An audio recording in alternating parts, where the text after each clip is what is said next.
Baik anak-anak, kita lanjutkan lagi materi laju reaksinya. Kali ini bukan membahas tentang menentukan order reaksi dan juga persamaan laju reaksi. Kita lihat lagi PowerPoint-nya. Persamaan laju reaksi. Kita perhatikan reaksi secara umum, ya. Ketika A bereaksi dengan zat B, maka hasilnya adalah zat C atau zat D, ya. Reaksi bisa 1, bisa 2. Hasil reaksi juga bisa 1, bisa 2, bisa 3, dan seterusnya. Kemudian PQRS ini biasanya adalah koefisien. Nah, untuk menentukan persamaan laju reaksi, di sini kalian hanya menentukan adalah konsentrasi reaksinya saja. Karena konsentrasi reaksi yang mula-mula ada, sementara hasil reaksi belum ada kalau belum terjadi reaksi. Nah, untuk persamaan laju reaksinya dituliskan sebagai V sama dengan K kali konsentrasi A pangkat M. M di sini ada order reaksi. Kemudian kali konsentrasi zat B, karena reaksinya di sini ada 2, juga sama dipangkatkan order reaksinya, ya. Dengan A itu adalah konsentrasi zat A dalam satuan molar, kemudian M adalah order reaksinya. Order reaksi bisa dicari dari percobaan atau bisa juga dari koefisiennya. Kemudian konsentrasi B juga dalam satuan molar, dan N order reaksi untuk zat B. Kemudian K itu adalah tetapan laju reaksinya, ya. Dan di sini juga kalian harus menentukan order reaksi totalnya, di mana order reaksi total itu adalah penjumlahan dari M ditambah N. Baik, untuk memahaminya kita ke contoh soalnya, ya. Di sini ada data hasil percobaan. Biasanya untuk menentukan order reaksi itu ada data beberapa percobaan seperti dalam tabel berikut ini, ya. Di sini kalian ditugaskan untuk menentukan order reaksi A, order reaksi B, kalau ada reaksinya 2. Kemudian order reaksi total, persamaan laju reaksi, dan tetapan laju reaksinya. Baik, kita bahas satu persatu, ya, untuk menentukan order reaksi A dulu. Ini datanya, ya. Nah, untuk menentukan order reaksi A, kita lihat data konsentrasi B yang sama, ya. Untuk mencari mencari order A, kita lihat konsentrasi B yang sama. Di sini percobaannya ada 5 percobaan. Untuk konsentrasi B yang sama, itu ada di percobaan 1 dan 2, kemudian ada di percobaan 4 dan 5. Nah, kita ambil data yang termudah. Data yang termudah di sini adalah percobaan 1 dan 2. Jadi kita ambil percobaan 1 dan 2 untuk menentukan order A. Di sini adalah konsentrasi zat A dibandingkan dengan disamakan dengan laju reaksinya, ya. Oke, konsentrasi zat A-nya pada percobaan ke-1 itu adalah 0,1. Kemudian percobaan keduanya itu adalah 0,2. Ya, di sini berarti konsentrasi zat A pada percobaan 1, konsentrasi A ini artinya 1 adalah percobaan 1. Di sini konsentrasi zat A pada percobaan 2. Jangan lupa dipangkatkan ordernya M di sini. Kemudian ini adalah laju reaksi percobaan 1, makanya disebut V1. Kemudian ini adalah laju reaksi percobaan kedua. Nah, sekarang kita masukkan datanya. Konsentrasi zat A di percobaan ke-1 adalah 0,1. 0,1. Kemudian di percobaan kedua 0,2. Lalu laju reaksi di percobaan ke-1 adalah 1,2 kali 10 pangkat min 3. Di sini 1,2 kali 10 pangkat min 3. Kemudian percobaan kedua 4,8 kali 10 pangkat min 3. Nah, lalu kita hitung 1/2 di sini pangkat M. Maka ini 1,2 dibagi 4,8 itu adalah 1/4-nya. Maka kita dapatkan adalah M sama dengan 2. Ya, atau kalau mau dipermudah, kamu bisa balikan, ya, datanya. Jadi, kalau tadi yang diambilnya percobaan 1, kamu bisa ambil percobaan 2 dan 1, dibalik, ya. Berarti laju reaksinya juga kamu balik, V2 dan V1. Maka akan kamu dapatkan di sini 0,2 dibagi 1 pangkat M, lalu 4,8 dibagi 1,2. 10 pangkat min 3-nya karena sama, di sini dianggap bisa dihilangkan. Ini maaf, harusnya min 3, ya. Kemudian didapatlah 2 pangkat M sama dengan 4. Maka M sama dengan 2. Ingat di sini pangkat bukan kali. 2 pangkat M, bukan 2 kali M. ya. Jadi M sama dengan 2. Itu cara menentukan order reaksi A.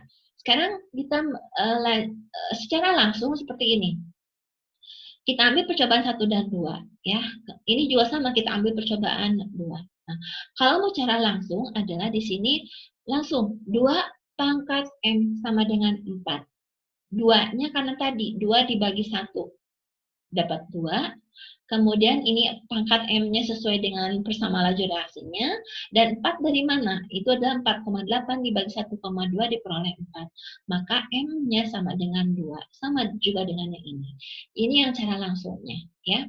Oke, untuk menentukan order reaksi B, kita lihat data konsentrasi A yang sama. Di sini yang sama adalah percobaan 2 dan 4. Atau 3 dan 5. Ya. Kita ambil adalah percobaan 2 dan 4. Kenapa 2 dan 4? Karena perhitungannya yang lebih mudah. Ya. Lebih mudah dan lebih kecil. Ya. Jadi untuk menentukan order B, lihat A yang sama. Konsentrasi A yang sama ada di percobaan 2 dan 4. 0,2, 0,2. Atau percobaan 3 dari 5, 0,3, 0,3. Karena ada 2, kita pilih salah satu. Kita ambil yang termudah, itu percobaan 2 dan 4. Sama seperti tadi,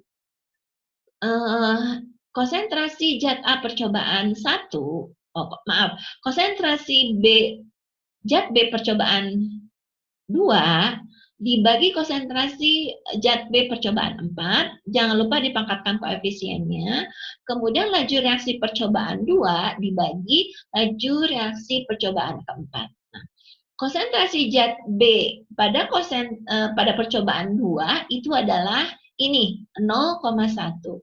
Jangan lihat yang ini ya, 0,1. Lihat yang konsentrasi zat B-nya 0,1. Lalu konsentrasi zat B pada percobaan 4 itu ada 0,3. Jangan lihat yang ini. Kalau ini pasti sama. Nanti kalau sama itu tidak bisa dihitung pangkatnya. Ya.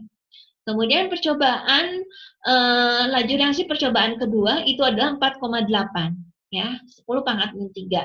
Kemudian percobaan keempatnya adalah 1,44, tapi di sini 10 min 2. Ya. Jadi berbeda pangkatnya. Nah, untuk menentukan berapa N-nya, lihat di sini 0,1 dibagi 0,3 itu adalah 3, ya, atau sepertiga pangkat N. Kemudian ini juga 4,8, ini 1,44 dianggap dibulatkan aja di sini 15, 5, makanya sepertiganya ya. Jadi N sama dengan 1. Karena ini sepertiga, pangkat N sama dengan sepertiga. Atau mau kamu cara yang mudah, tinggal dibalik aja. Tadi yang diambil adalah percobaan 2 dan 4. Sekarang kalau dibalik adalah percobaan 4 dan 2. Berarti konsentrasi zat B di percobaan 4 dibagi konsentrasi zat B percobaan kedua.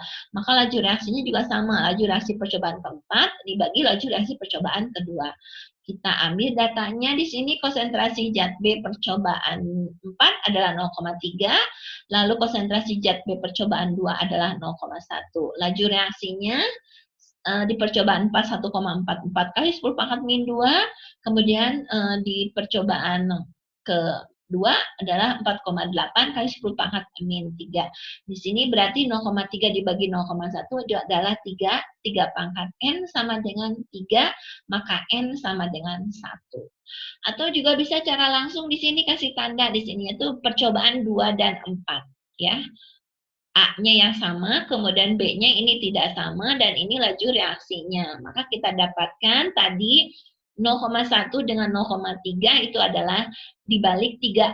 Ya, 0,3 dibagi 0,1 itu adalah 3, pangkat N sama dengan 3. 3 diambil dari di sini 15 dibagi 5, 3. Maka N dapat adalah 1. Ya. Itu cara langsungnya.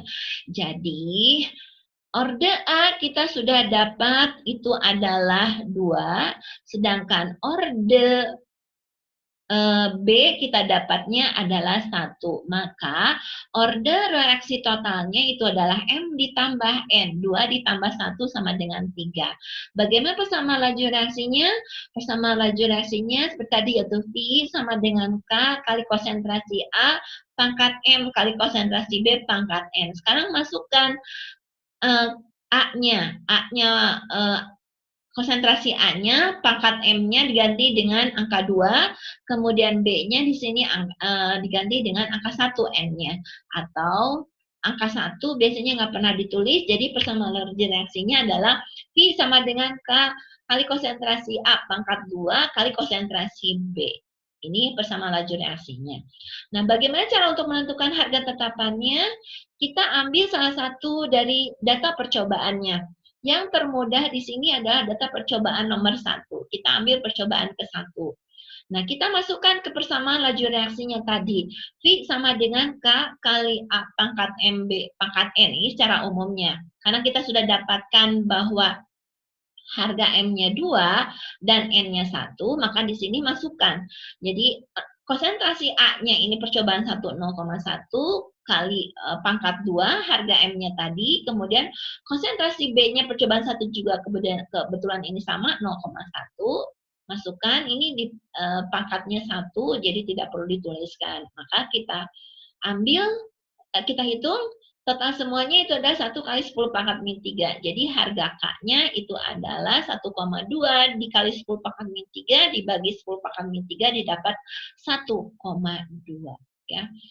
Ini yang termudah harga K-nya adalah yang percobaan 1 saja ya. Bisa percobaan 2 juga kamu ambil, bisa percobaan 3. Nah, terkadang harga K itu tiap percobaan ada yang sama, ada yang tidak. Ya, jadi tidak perlu masalah, tergantung di mana kamu mengambil harga K-nya. Oke, itu untuk contoh soal yang pertama. Kita lanjutkan contoh soal yang berikutnya ya.